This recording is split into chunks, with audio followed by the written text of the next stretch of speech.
The concept of using pictures as a means of storytelling has been around since man began drawing on cave walls. Images and words to tell narratives can be found throughout human history, through political cartoons and even children's drawings. Naturally, over time, with the introduction of shared language, comics came about. Comics stand uniquely among the mediums of art and storytelling, as they cannot be as liberally interpreted as many films, nor are they often as clouded by corporations and budgets the way many popular films are.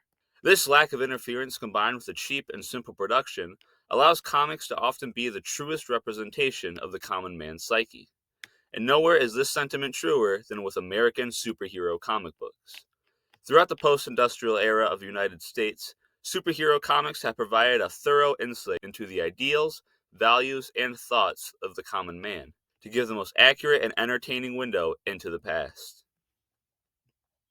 Before the comic book came the comic strip, and often credited as the pioneer of the modern comic strip, as we know it today, Rodolphe Topfer. Through his use of image panels and text, he conveyed simple and coherent narratives often about politics and society, which would lay the groundwork for the type of commentary and subjects many future comic books would find their success in. But unfortunately, Robert is not American, so that's all the attention he's getting today. For a look at the beginning of American comics, we need to take a trip to Hogan's Alley, New York, and look for the Yellow Kid. First appearing in American newspapers in 1895, the Yellow Kid came to the public amidst a time of major change in the country. America was starting to lean closer to its modern self, with a larger emphasis on the melting pot ideology when it came to immigration, as well as corporate risings as seen with the recent Sherman Antitrust Act. Yellow Kid marked a turning point for American society by offering cheap entertainment in a time of financial hardships such as the Panic of 1893. The Yellow Kid was a representation of the ideals of its era, as it often featured its namesake character getting into strange antics and talking back to those who he would see as his superiors, which came at a time where public frustration with authority was too prevalent, as proven through other works of the era such as Upton Sinclair's book The Jungle, which aired out many complaints workers had with regulations and conditions of the workplace. This rambunctious and vaguely horrifying-looking kid brought more than just laughs, as his comics often resonated with immigrants and minority groups through its diverse cast and wacky situations. The comics represent a time in America's history where America was down on its luck and needed a simple charm and humor as a distraction from the economic hardships that burdened them. However, nothing about the Yellow Kid is more American than the motivation behind his creation: money. The Yellow Kid was created by Richard F. Outcault, who worked for the New York World, a popular newspaper publisher owned by Joseph Pulitzer, to give a familiar and welcoming face to give them an edge over the competition, much like a modern-day mascot. Comics at this point primarily stayed in strip format, with the real comic books being compilations of newspaper strips such as Maxwell Gaines' Famous Funnies. While America was in need of distractions and joy, it wouldn't be until the 1930s where America found itself in need of more, in need of hope, justice, and a better tomorrow. In the late 1930s, the U.S. had looming threats of Nazi Germany's growing influence and cruelty on top of the Great Depression, the hipster, and a polio outbreak. On top of that, it would not be long until America saw itself getting roped into the largest war in human history. During this time, we also saw one of the greatest periods of anti-Semitism, with Germany overseeing one of the most brutal holocausts the world had ever seen. However, it was all the horror of the era that would inspire two young Jewish American boys to take to the page and create the Superman. Jerry Siegler and Joe Shuster were inspired to create a comic unlike any other that came before it. Up in the sky, look! It's a bird! It's a plane! It's Superman! Seen as a source of hope and inspiration to those who felt powerless, Superman was a champion of the oppressed and a physical marvel who had sworn to devote his existence to helping those in need. To this day, the Man of Steel is known for his various spectacular powers, but in truth, it wasn't his strength that made him exciting, but how he used it. In a time of war, poverty, and hate, Superman was an immigrant, yet the picture-perfect citizen. This meant that Superman and his incredible feats spoke to anyone who could read his words and see his symbol, regardless of their class, background, or age. Superman was the first of the modern superheroes, and as such demonstrates what they would be to their readers. Characters like Superman and the soon-to-be Batman could be seen keeping the streets clean, fighting common evils, and upholding both the values of the people and the country. Superheroes in comics were more than just fun stories, but they were the light needed in the darkened times.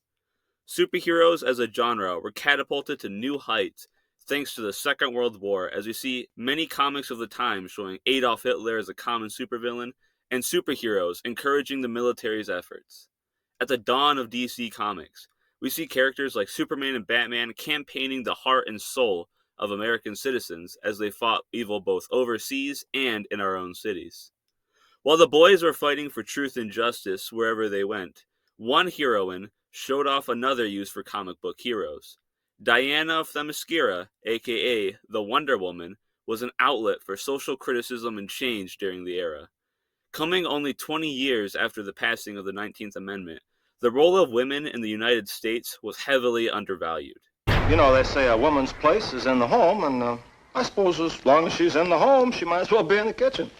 Wonder Woman shook up tradition and broke ground for feminism by being seen not only fighting alongside the men of the war, but also even leading them. Wonder Woman never stopped her controversial stride, going on to include black and later LGBT representation in her comics, with characters like Nubia and even Diana herself. The story of Wonder Woman, even going so far back as to her creator, William Marston, is one of pushed boundaries and challenged norms. The early days of DC, then known as National Allied Publications, show us a glimpse into the many aspects of the era they were published in. Batman made people feel like they were capable of doing greatness just as themselves. Wonder Woman campaigned social change and gave hope to those who felt they weren't properly seen in society. And Superman started it all by bringing hope to everyone that no matter how dark things may seem, there is always a better tomorrow. Comic book superheroes of this era were less like average characters, but instead were general icons. This can be seen in much of the propaganda superheroes took place in, as Wonder Woman could be seen bopping Hitler in the snout, Batman could be seen using a machine gun to fight Axis powers overseas, and Superman would try to sell war bonds in a less than stellar manner. The hope superheroes brought to the common people during this time was not just a relief, but a necessity. Following the end of World War II, comic books found themselves in a weird spot. After the surrender of Japan, the American people no longer required the hope and optimism that comics gave them as much. During this time, we saw an expansion in comic book genres, as romance, western, and horror comics took stage alongside our heroes. Much like America itself after the war, the comic book industry was getting bigger and grander. Superhero comic books themselves, however, began declining in sales, as Americans were now liberated from the shackles of war and depression and were experiencing a freedom like never before. However, after catching wind of this newfound media freedom, the government does what it does to every fun thing ever and tries to ruin it. In 1954, the Comics Code Authority was issued and made it so comic book publishers would need to adhere to strict and often unreasonable guidelines if they wanted their comics to be published in standard retailers. The CCA was created after lawmakers and politicians witnessed and feared the radical and dangerous content often seen in comic books. Among the many restrictions came the censorship of the use of the word terror and illicit sex relations, which meant romance and horror content took massive hits, and that superheroes were forced back on top of the comic scene, especially since they often put down the same criminals that the authority prohibited strongly. While the comics of the early 60s and 50s are that of government censorship and financial struggle, their often silly and bizarre content help demonstrate the more optimistic and relatively less conflict-based lifestyle many Americans were living in. However, not soon later, America would see the return of war with the Vietnam conflict.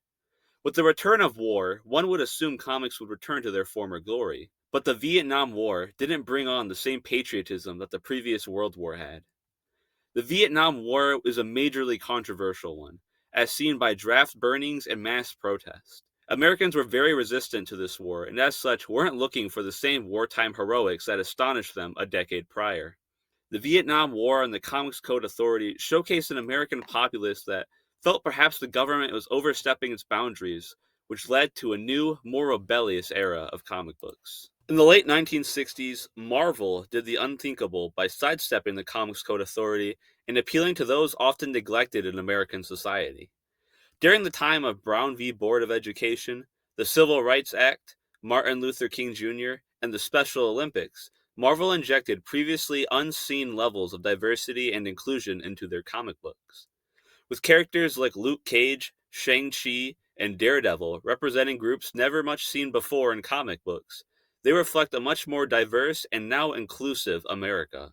One Marvel hero stood above them all, however, during this time, and truly reflected what comic books wanted to be from now on: Spider-Man. Debuting in 1963, Peter Parker represented the average young American comic book fan. He was wimpy, nerdy, and had bottled up rage toward the world. In many ways, he was similar to the people who created Superman many years before. Peter Parker was a person any young man could relate to, with his girl troubles, money problems, and when he wore his mask, anyone could see themselves in his place. Marvel writer and editor Stan Lee even spoke to this on a Larry King interview. During the 1960s and 70s, Marvel broke ground by working around the CCA and eventually completely ignoring it as they published more unorthodox superheroes like the Punisher. This period of comic book publishing, often referred to as the Silver and Bronze Age, shows off a country that was more cynical and rebellious towards authority. This reflects America's reactions to events such as the Watergate scandal, sodomy protests, Equal Pay Act, and the infamous MK Ultra, which made them distrust and agitated towards those in power. In the following years after the golden age of comics, we saw comics grow from inspirations during times of grief and poverty to upbeat, campy stories when the government wanted to take control of what media the people consumed. Finally, by the 1970s and 80s, comics were what the people wanted again, with more rebellious and unorthodox stories through series like The Watchmen and The Dark Knight Returns that challenged and stood up to authority. While superheroes transcending the page had been a thing since the Superman radio show back in the 1940s, it wasn't until 1978's Superman film that we saw them begin to reach unseen heights that only got bigger over time. Much like American culture itself, superheroes are becoming bigger and grander than ever before. The spread of comics into mediums like movies, television, and even video games can be seen as a mirror of America's influential spread throughout the world as its relations changed at the end of the Cold and Vietnam Wars.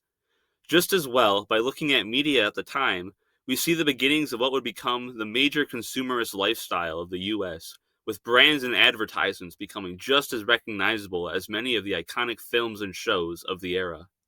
Many could look at the modern state of comic book heroes and see it as them selling out and giving in to capitalism. It would not be an entirely inaccurate statement to say that characters like Superman and Batman are now owned by the same greedy elites they used to pride themselves on thwarting back in the day. However, another way to see the growth of these heroes could be that they are reaching out to new audiences. With the introduction of things like the mainstream internet in the 1990s, people all over the world were able to interact with new ideas and cultures, which brought America's melting pot philosophy to a brand new scale as people all over the globe were able to interact and share their stories. Just as well, we see more diversity and representation in comics than ever before, with transgender, LGBT, and other minorities taking the cover page.